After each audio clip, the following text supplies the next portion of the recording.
गद्य खंड या कथा साहित्य तो पहले से ही सहज है। प्रेमचंद की कहानियाँ पढ़नी है आपको, एक दुनिया समानांतर की कहानियाँ पढ़नी है, कि जो हिंदी साहित्य है वह पूरी तरह सहज और सफलता के लिए, हिंदी साहित्य में आपके लिए सफलता बहुत ही आसान है। दोस्तों, जब हम ऑप्शनल की बात करते हैं, जिसे हिंदी में ऐच्छिक विषय कहते हैं, और मेरे साथ तो आप लोग हिंदी साहित्य देखेंगे ऐच्छिक या ऑप्शनल सब्जेक्ट के रूप में, लेकिन मेरा कंसर्न है कि कोई भी ऑप्शनल जब चुना जाए तो किन आधारों पर चुना जाए। 4 बड़े बड़े आधार होते हैं। कितने? 4 बड़े बड़े आधार। जो पहला आधार है कि वह विषय हाईली स्कोरिंग हो, अति अंकदायी हो। सिंपल अंकदायी नहीं, अति अंकदायी, हाईली स्कोरिंग।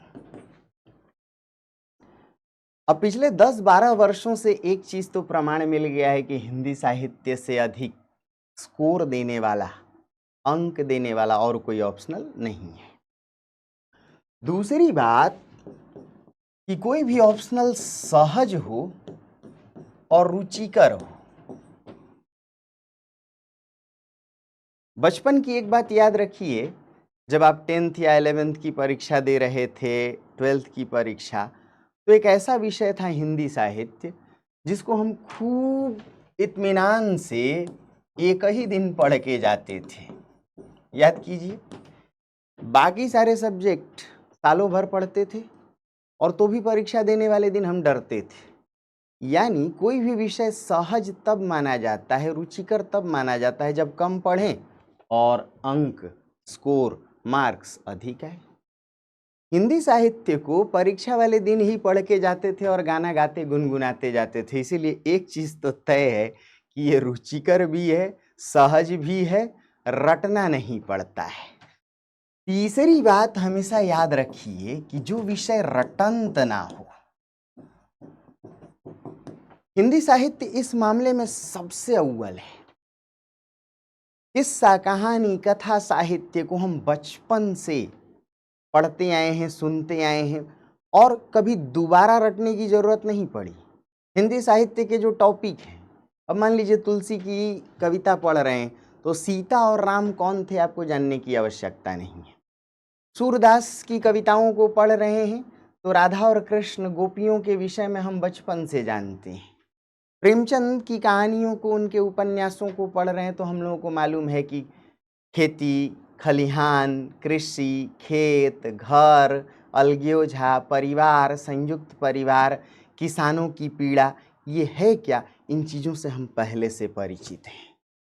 इसीलिए ये विषय जो है वो आत्मा का विषय है, सहज है, रुचिकर है, रटने की जरूरत नहीं पड़ती और यही वजह है कि इसमें अंक भी अधिक आता है। एक चौथा मामला होता है किसी भी ऑप्शनल के चयन का। कोई भी ऑप्शनल हम कब चयन करें? एक चौथा मामला है कि वह विषय कम समय में तैयार हो और साथ ही सहयोगी भी हो। पिछले 3-4 वर्षों से अगर आप यूपीएससी के क्वेश्चन पेपर को देख रहे हो, मेंस परीक्षा में जो प्रश्न पूछे जा रहे हैं, तो आप देखिएगा नीति शास्त्र के प्रश्नों को, आप देखिएगा निबंध के प्रश्नों को। 250 नंबर का निबंध और 250 का नीति शास्त्र हिंदी साहित्य के 500 अंकों से सीधे सीधे आपको लाभ देने लायक है।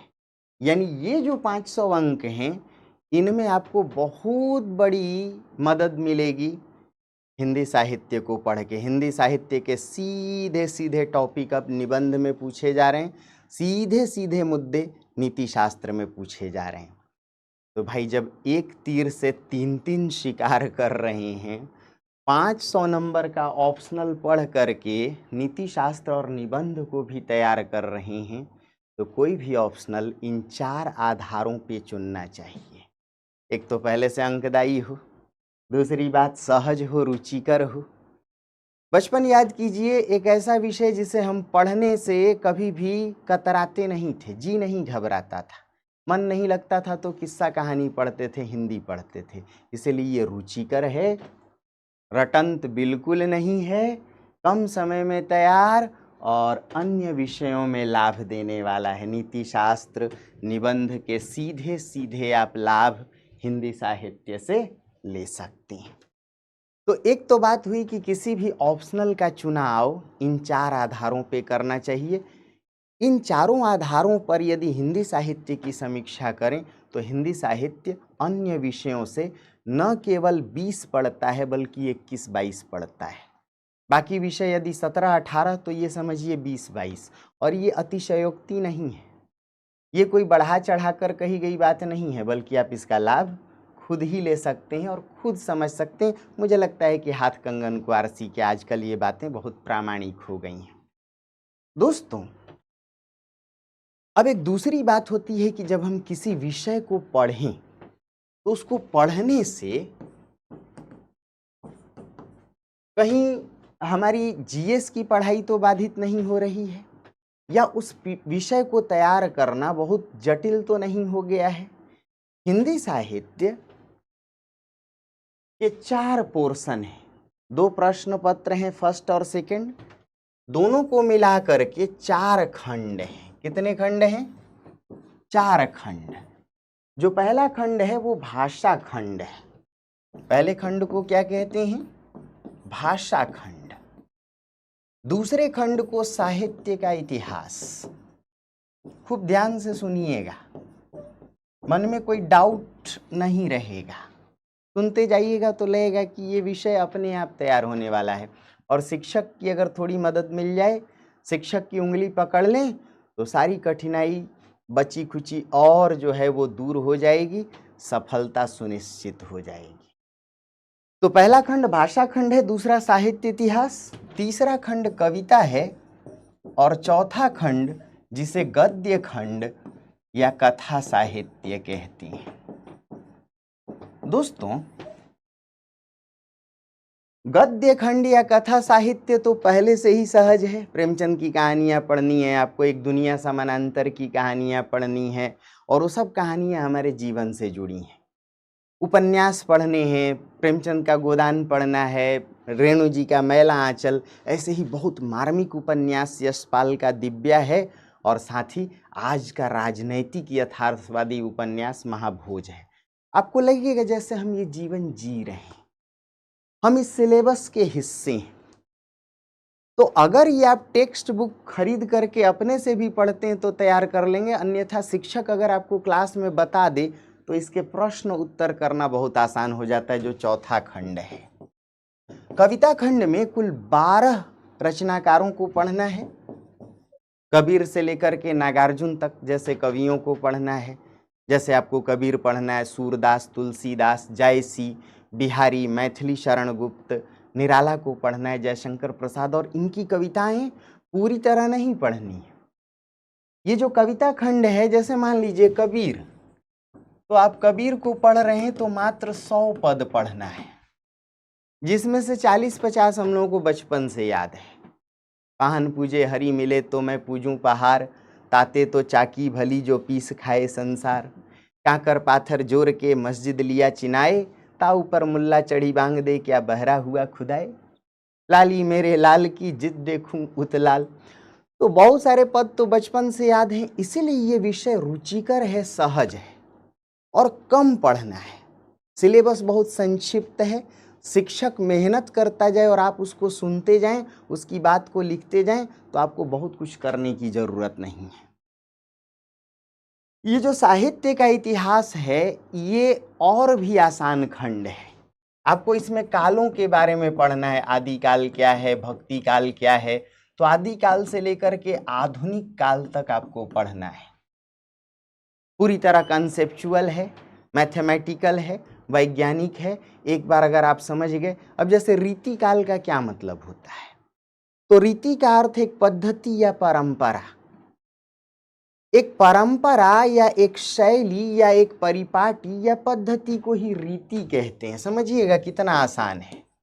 रीति काल। यदि शासकों, सामंतों और राजाओं के लिए कविता लिखी जाए, उनके मनोरंजन के लिए कविता लिखी जाए, सुंदर स्त्रियों या नायिकाओं का सौंदर्य चित्रण, श्रृंगार वर्णन किया जाए, अलंकारिक कविता लिखी जाए, दरबार में कविता लिखी जाए, तो एक विशेष शैली की कविता को ही रीतिकाल की कविता कहती। रीति यानी पद्धति, परंपरा।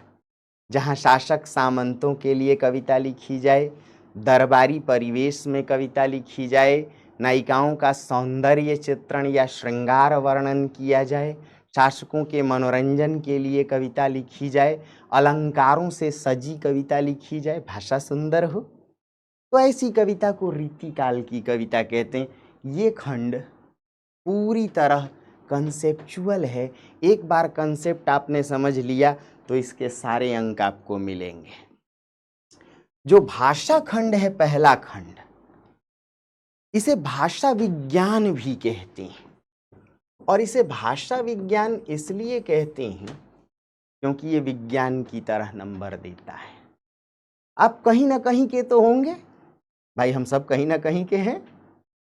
अब मान लीजिए शायराना अंदाज है तो कहेंगे हम कहीं के नहीं हैं, रुख हवाओं का जिधर का है उधर के हैं हम। तो भाई ये तो बात गलत है, कहीं ना कहीं के हैं। हम पूरब के होंगे, हम पश्चिम के होंगे, हम किसी क्षेत्र के होंगे। जहां जिस क्षेत्र के हैं हम, उसी पर भाषा खंड से आपसे प्रश्न पूछ लिया जाता है।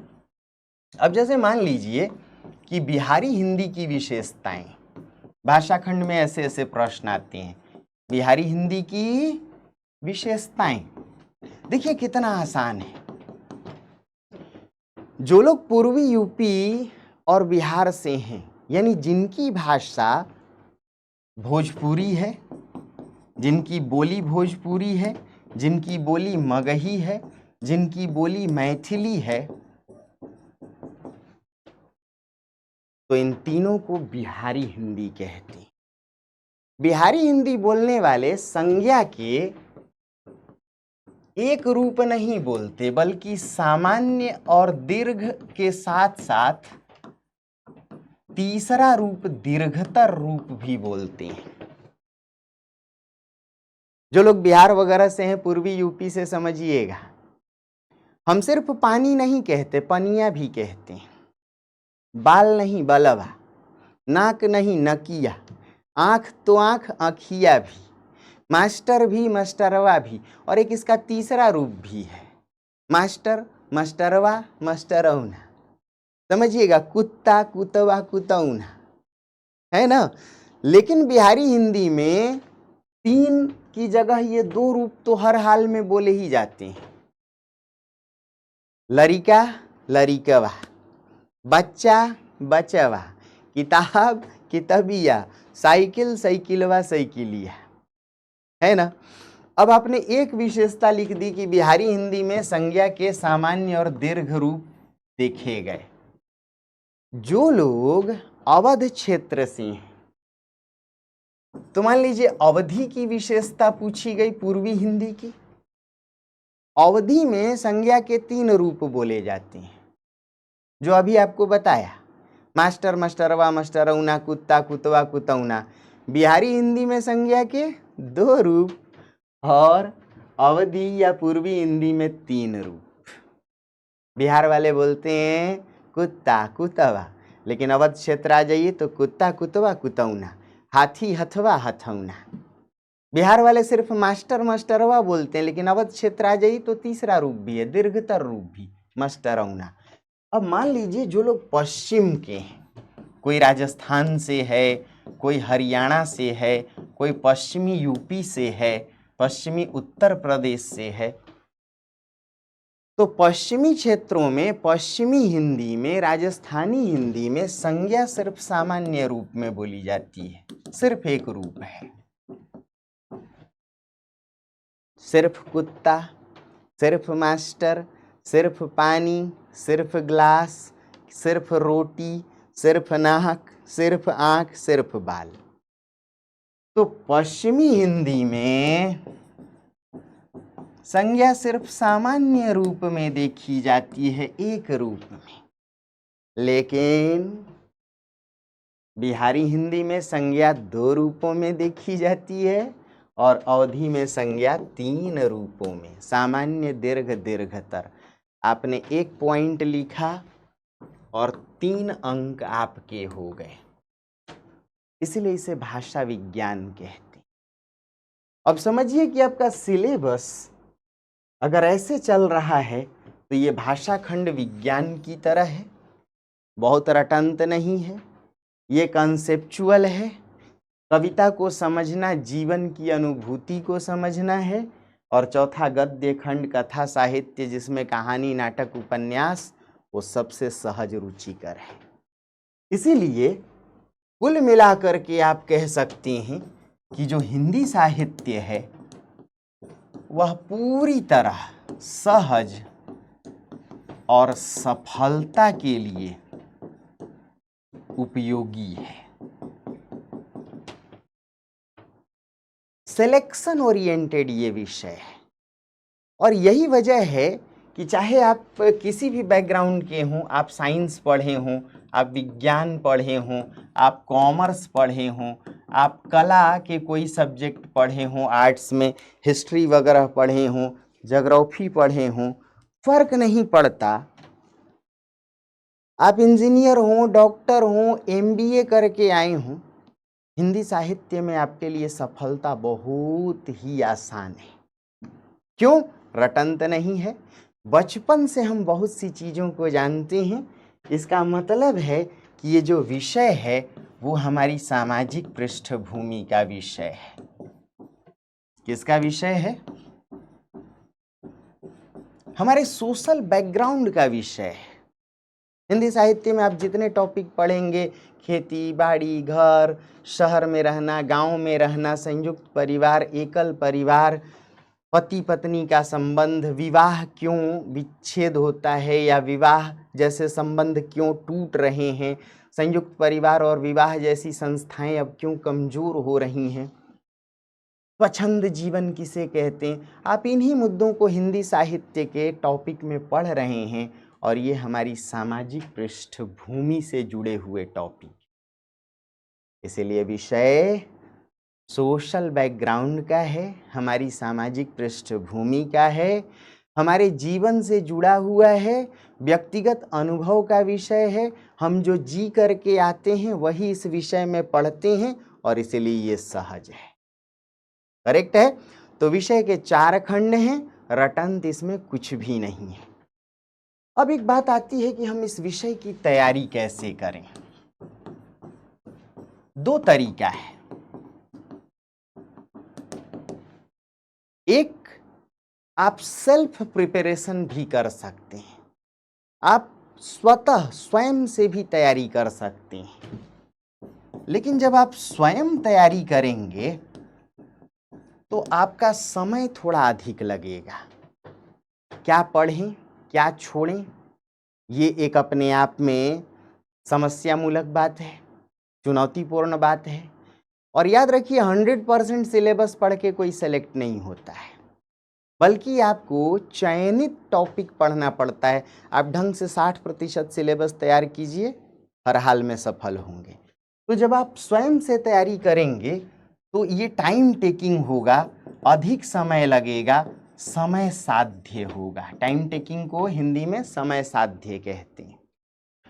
लेकिन दोस्तों, अगर आपने एक कुशल शिक्षक, कुशल का अर्थ कई वर्षों का अनुभव है शिक्षक के पास हिंदी साहित्य को जो पढ़ा रहा है, उसे मालूम है प्रश्न कहाँ से आते हैं, प्रश्नों की प्रकृति क्या होती है, किस खंड पर कितनी मेहनत की जाए, कौन से खंड पर कम ध्यान दिया जाए या किन मुद्दों को छोड़ दिया जाए, संभावित प्रश्न क्या होंगे। तो जब आप शिक्षक का साथ लेते हैं तो आपकी मेहनत कम हो जाती है और सफलता का जो प्रतिशत है, उसके जो चांसेज हैं वो बढ़ जाते हैं। मैं ये नहीं कहता कि आप अपने से तैयारी नहीं कर सकते, बिल्कुल कर सकती हैं, लेकिन तब थोड़ी अव्यवस्था रहेगी, आप ऑर्गेनाइज्ड नहीं हो पाएंगे। कैसे शुरू करें, कहाँ ख़त्म करें? क्यों? क्योंकि हिंदी साहित्य में लगभग सारे टॉपिक सहज होते हैं, लगभग। एक भाषा खंड थोड़ा सा मैथमेटिकल है, जैसे अभी हम लोगों ने देखा कि संज्ञा के सामान्य दीर्घ और दीर्घतर रूप, संज्ञा का सामान्य रूप, पश्चिम में संज्ञा के 2 रूप, भोजपुरी या बिहारी हिंदी में संज्ञा के 3 रूप, अवधी या पूर्वी हिंदी में।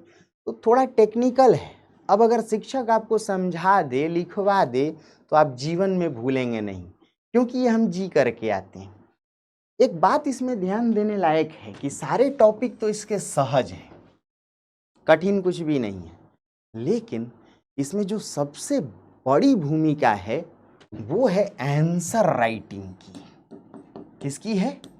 अगर आपने आंसर राइटिंग बहुत बढ़िया कर लिया, भूमिका कैसे लिखें, मुख्य भाग को कहाँ जोड़ें, निष्कर्ष में क्या लिखें, इसका मतलब है कि यदि क्लास में टीचर, क्लास में आपका शिक्षक हर टॉपिक को समझाकर उसको प्रश्नोत्तर की तरह लिखा दे,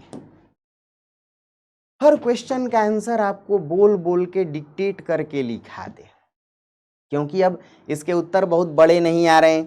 पहले 60 अंकों का आता था, अब तो देखिए ना कितने छोटे, 10 अंक के, 15 अंक के, मैक्सिमम 20 अंक के प्रश्न। तो एक एक प्रश्न को लिखाने में शिक्षक का कुल समय बहुत ज़्यादा नहीं लगता है। 1 घंटे में आपको एक टॉपिक लिखा देगा शिक्षक। जैसे अगर मैं अपनी व्यक्तिगत बात करूं, तो जो लोग पीडब्ल्यू से जुड़े हैं या आपके दोस्त पहले से जुड़े हुए हैं, पीडब्ल्यू पर हिंदी साहित्य ऑप्शनल कर रहे हैं, लगातार हमने 3 बैचों को लेकर के चलने की कोशिश की और बहुत भव्य सफलता के साथ हम लोग चले। आपका सहयोग भी उसमें रहा और निश्चित तौर पर हम भी उसमें सहयोगी भूमिका निभाते हैं। ये तो भाई 2 हाथों से ताली बजती है। तो आपको कहीं ना कहीं से ये जानकारी जरूर मिली होगी कि जो लोग पीडब्ल्यू से जुड़े हुए हैं उनके पास कंप्लीट सिलेबस का क्वेश्चन आंसर लिखा हुआ हाथ से, पहले टॉपिक को समझा दिया, फिर क्वेश्चन आंसर लिखा दिया, अब बचता कुछ नहीं है। पूरी तरह समझ गए टॉपिक, अपने हाथ से लिख लिया, परीक्षा से पहले एक बार रिपीट कर लीजिए, बीच बीच में जब समय लगे एक बार रिवाइज कर लीजिए। मतलब हिंदी साहित्य है तो बहुत सहज, इसके सारे टॉपिक बहुत सहज हैं, लेकिन अगर आप आंसर राइटिंग प्रैक्टिस कर रहे हैं, प्रश्नोत्तर कार्यक्रम से जुड़े हुए हैं, प्रत्येक क्लास में शिक्षक या मेरे जैसे लोग, या व्यक्तिगत मैं अपनी बात कहूं तो हर टॉपिक को समझाकर उसके प्रश्न के उत्तरों को लिखा देता हूं, अब बचता कुछ भी नहीं। दोस्तों, हिंदी साहित्य में 2 और बड़ी चीज है। एक तो व्याख्या खंड। यदि क्लास में आप व्याख्या खंड करते गए, मेरे साथ व्याख्या की पंक्तियों को आप लिखने की कोशिश करते गए, तो फिर ये अतिरिक्त नंबर आपका बढ़ जाता है, क्योंकि बहुत से लोग हिंदी साहित्य की तैयारी करते हैं लेकिन 2 खंड उनके उपेक्षित रहते हैं। एक तो भाषा खंड पर ध्यान नहीं देते और दूसरा व्याख्या खंड। इस पर आप ज़्यादा ध्यान दीजिए, और ये ध्यान आप तब दे पाएंगे जब क्लास में ही प्रत्येक टॉपिक के साथ आप लेखन कार्य करेंगे। इस लेखन कार्य से आप पूरी तरह से सुदृढ़ बनेंगे, परफेक्ट बनेंगे, अभ्यस्त होंगे, कुशल बनेंगे।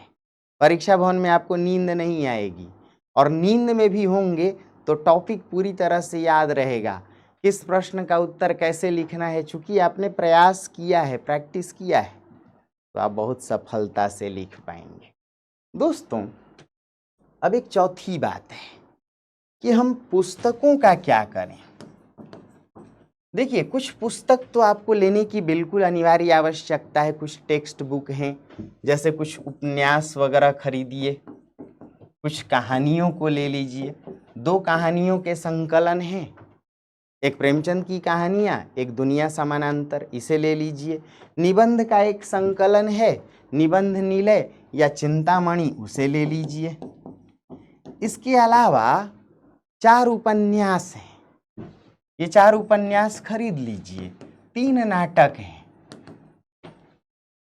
भारतेंदु का भारत दुर्दशा, मोहन राकेश का आषाढ़ का एक दिन और जयशंकर प्रसाद का स्कंदगुप्त। ये 3 नाटक ले लीजिए, 4 उपन्यास ले लीजिए।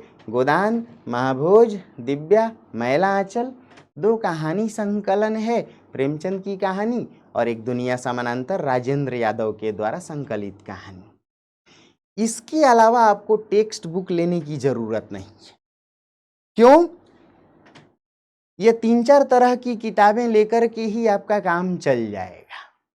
दोस्तों, अब एक और बड़ी बात है कि हम जब इस विषय को तैयार करें तो हम इसकी सामग्री कहाँ से लें। मैं सामग्री के तौर पर आपसे ये कहता हूं कि जो लोग स्मार्ट होते हैं, समझदार होते हैं, वो बाजार बाजार दर दर भटकते नहीं, वो फोटोस्टेट की दुकान पर नहीं भटकते, बल्कि एक साधे सब सधे वाली परंपरा में मेहनत करते हैं। आप कोशिश कीजिए कि किसी भी अच्छे कुशल शिक्षक की क्लास को पूरी तरह से कवर कीजिए और क्लास में शिक्षक न केवल पढ़ाए बल्कि समझा करके लिखाए भी, तो उसके लिखित यानी क्लास नोट्स को आप अपना आधार बनाएं।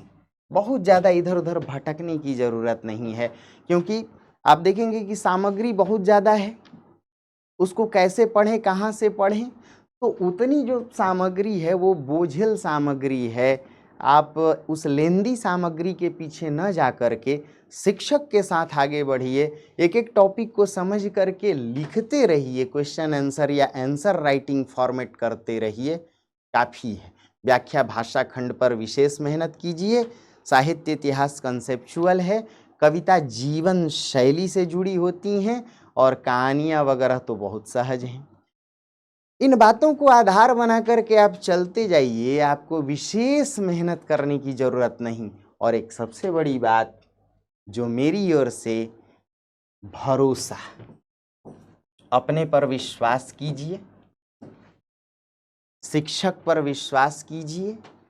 उस विश्वास के साथ